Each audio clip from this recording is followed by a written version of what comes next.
Mesdames, Mesdemoiselles et Messieurs, bonsoir à toutes et à tous. Ça chauffe. La Russie vient de se tourner vers la Pologne. Oui, les pays membres de l'OTAN qui provoquent la Russie et qui jettent la pierre et qui veulent cacher leurs mains, hein, la Russie n'est plus dans cette plaisanterie. La Russie a visé la Pologne sur le territoire ukrainien. Il faut préciser, c'est sur le territoire ukrainien. Des intérêts polonais ont été visés et frappés avec succès. Oui, ce n'est que le début de la chose. Ce n'est que le début. Alors, les autorités polonaises sont paniquées. Les plus hautes autorités polonaises sont dans une panique totale. Ils ne savent plus que faire. Oui, l'ambassadeur russe en Pologne a donc été convoqué. C'est de cela qu'il s'agit. Je vous ai dit, ce conflit russo-ukrainien, il est en train de prendre une autre tournure. Vladimir Poutine n'est plus dans la plaisanterie. Poutine se rapproche de plus en plus des pays membres de l'OTAN. Oui, comme ils sont en train de se préparer, ils disent qu'ils se préparent à la guerre en 2029 contre la Russie. La Russie aussi pose des actes, mais peut-être sous prétexte que, voilà, c'est une erreur. Mais ce qui reste clair, la Russie fait face désormais à la Pologne aussi. Alors, une usine, c'est une usine de la Pologne qui a été ciblée et frappée proprement par la Fédération de Russie. Il s'agit de quelle usine? Et ça s'est passé où exactement? C'est donc de cela que nous allons parler dans le cadre de cette vidéoconférence que je vous demande de partager au maximum. Mettez beaucoup de likes, beaucoup de likes. Voilà. Allons-y dans les profondeurs. Alors, selon plusieurs observateurs, Poutine se rapproche de la Pologne et ça fait peur. Parce que s'il a déjà frappé une usine polonaise en Ukraine, ça veut dire qu'il a frappé la Pologne sur le territoire ukrainien.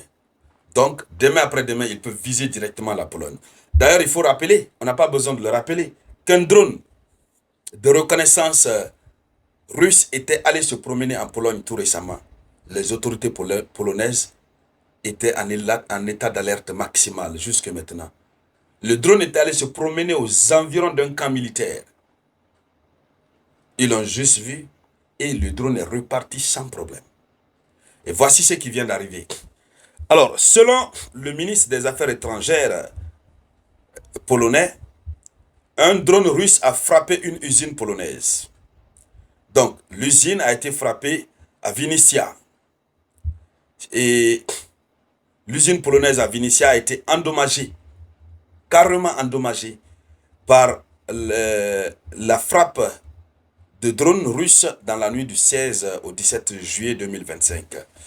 Et donc, le ministre polonais des Affaires étrangères, qu'on appelle Radoslaw Sikorski, a annoncé cette information sur la plateforme X, l'ancien Twitter. Il a dit ceci. Il dit, des drones russes ont frappé l'usine du groupe Barlinek à Vinitia. Le directeur de l'usine m'a juste dit qu'il s'agissait d'une attaque ciblée de 3 directions. Donc ça veut dire les 3 directions de l'usine ont été ciblées et frappées par la Russie. Ce sont eux qui aident l'Ukraine, non? On se rappelle d'ailleurs que la Pologne a été très très agitée. Au début du conflit, ils sont allés même jusqu'à donner tous les derniers avions de chasse qu'ils avaient. Ils ont dit qu'il faut combattre la Russie par tous les moyens possibles. Et tout récemment, ils étaient tellement agités que la Russie les avait mis aussi sur sa liste des États qu'il fallait combattre. Maintenant, ils ont baissé leur garde et voici ce que la Russie est en train de faire.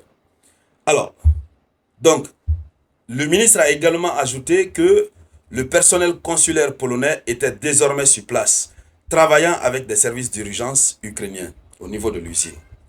Et donc, le ministre en question, il a écrit, il dit, la guerre criminelle de Poutine se rapproche de nos frontières. Voici la parole qu'il a lancée. La guerre criminelle de Poutine se rapproche de nos frontières. Partagez la vidéoconférence, s'il vous plaît. Partagez-la. Voilà. Donc, voici ce qu'il a écrit. Alors, la situation devient compliquée. Très compliquée. Et qu'est-ce qui se passe? La Pologne a donc convoqué le diplomate russe par rapport à cette frappe de drone sur une usine polonaise, sur l'usine polonaise de Vinitia. Pourquoi on l'a convoqué? C'est ça la procédure administrative, la procédure diplomatique. Il faut convoquer le ministre, du moins l'ambassadeur. Il faut lui transmettre les nervosités de la Pologne. Il faut lui dire, bon, la Pologne n'est pas en conflit avec la Russie, pourquoi la Russie fait ceci, fait cela, etc. Ça, c'est la première étape. Mais est-ce que cela va résoudre le problème? Pour le moment, on n'a pas encore vu la réaction de la Russie. Alors, et donc la Pologne a convoqué cet ambassadeur, le responsable de l'ambassade, l'ambassadeur lui-même, l'ambassadeur russe, pour protester contre cette frappe de drone qui a touché une usine civile polonaise à Vinitia. Et ils ont qualifié l'attaque de violation du droit international. La Pologne qualifie cette attaque de violation du droit international. La Pologne ne se limite pas là. Voilà. Donc, c'est un représentant de l'ambassade russe, pas l'ambassadeur, mais plutôt un représentant de l'ambassade russe qui a été convoqué. Et donc, la convocation a eu lieu le 16 juillet, donc voilà, hier. Voilà, donc la frappe a eu lieu le 16, c'était pas la nuit. Et dans la même journée, l'ambassadeur a été, le représentant de l'ambassade a donc été convoqué. Alors donc, le ministère des Affaires étrangères a informé que le représentant de l'ambassade russe, oui, a informé le représentant de l'ambassade russe que l'attaque contre l'usine Barlinek à Vinitia et une entreprise polonaise engagée uniquement pour la production civile constitue une violation du droit international. Donc, ils l'ont convoqué pour protester et pour dire que la Russie a violé le droit international. Bon, je crois que ça se limite là. Mais quelle va être l'autre réaction de la Russie? Est-ce que la Russie va continuer à frapper d'autres intérêts polonais en Ukraine? Est-ce que ça va simplement se limiter aux intérêts de la Pologne en Ukraine? Est-ce que la Russie va viser d'autres intérêts, tels que les intérêts de l'Allemagne en Ukraine, tels que les intérêts de l'Amérique en Ukraine? Donc, toutes ces questions sont en train de se poser à l'instant où nous sommes en train de parler. Et la situation devient encore très compliquée. On n'a pas encore vu la réaction de la Russie. On attend de voir ce que la Russie va dire. Certainement, la Russie va nier les faits.